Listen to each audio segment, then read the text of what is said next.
Pa?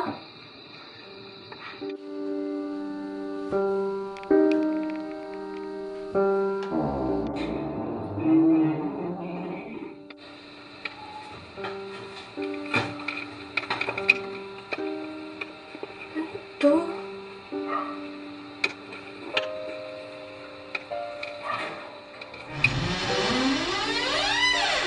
Alin?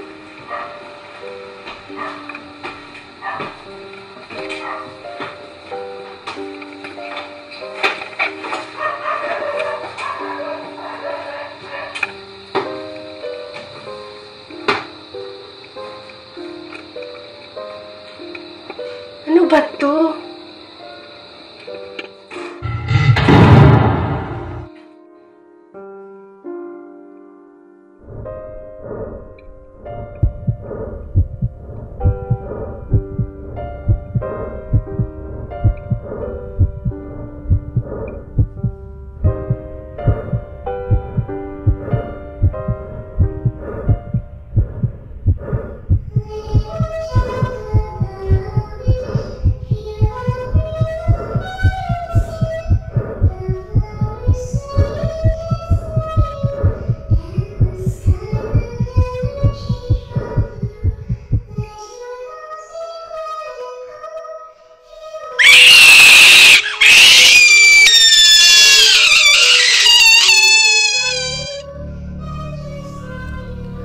I used to have a sister. We were fraternal twins actually.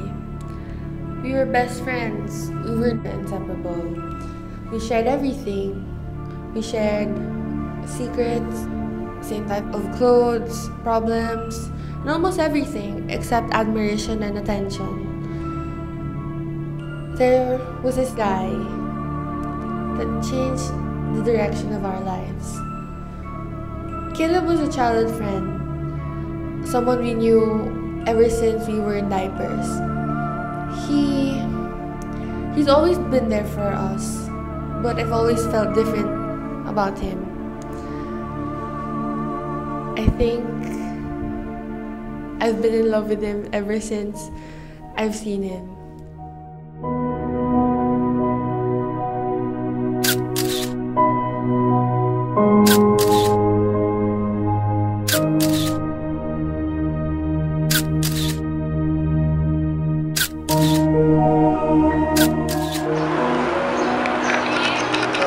Oh, ikaw may help me. Ito na tayo.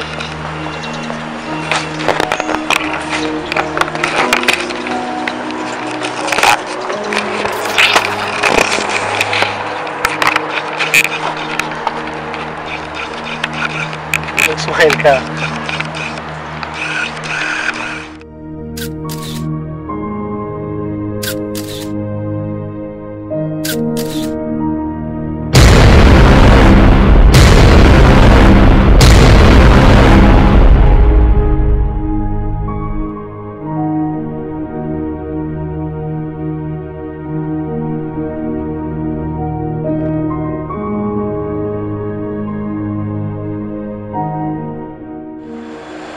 Happy birthday. Thank you. Ayan, bagay na bagay sa'yo. Oo.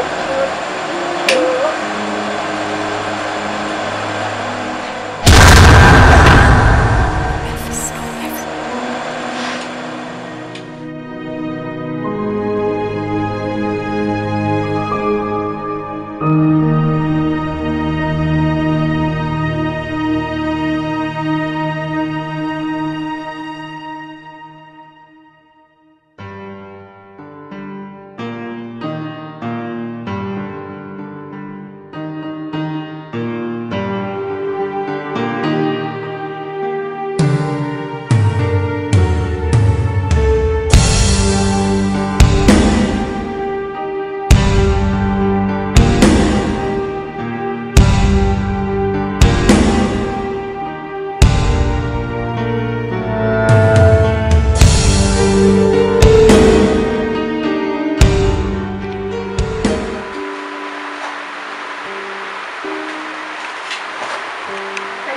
Usap tayo? Bakit? Arlene, alam ko naman na alam mo tungkol sa amin kailan, di ba? Pero, huwag kang mag-alala. Tinapos ko na yun. Mas importante ka sa akin. Hindi tayo pwede mapag-iwalay dahil lang sa nanapin. Love you, sis.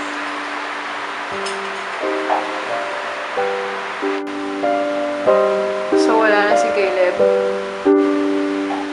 Oo, wala na.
Arlene?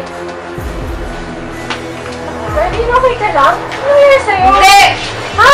Bakit? Ano May nangyari? kasalanan lang to! Ikaw may kasalanan! Ha? Hindi dahil sa'yo, makikita ko pa sana si Caleb. Di ba in-explain ko na yun sa'yo? Dahil sa'yo wala akong kaibigan, lahat na lang kumakampi sa'yo. Puro na lang ikaw! Pero Arlene, Danessa, puro lang Danessa! Paano naman ako? hindi ko naman ginusto to eh. Hindi ginusto. Eh parang lahat nga ng attention gusto-gusto mo nasa iyo eh. Teka Arlene, pakinggan mo muna ako. Sige na. Ikaw na maganda, ikaw na matalino, ikaw na may magandang buhok. To? Ito ba dahilan kaya nagkakaganyan ka? Oo, ikaw. I hate you. Galit ako sa'yo, sinira mo buhay ko. Ano bang dapat ko gawin para mapasaya ka?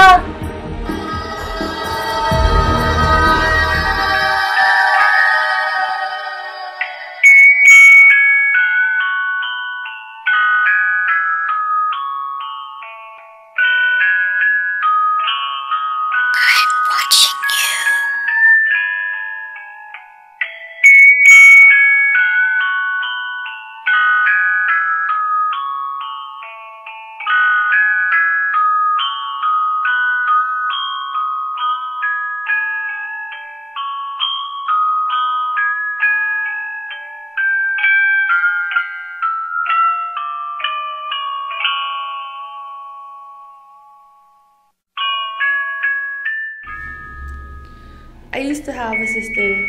We were fraternal twins actually.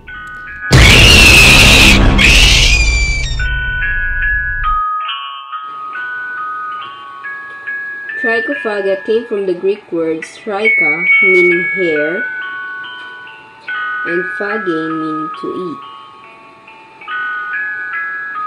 Trichophagia is defined as compulsive eating of one's hair.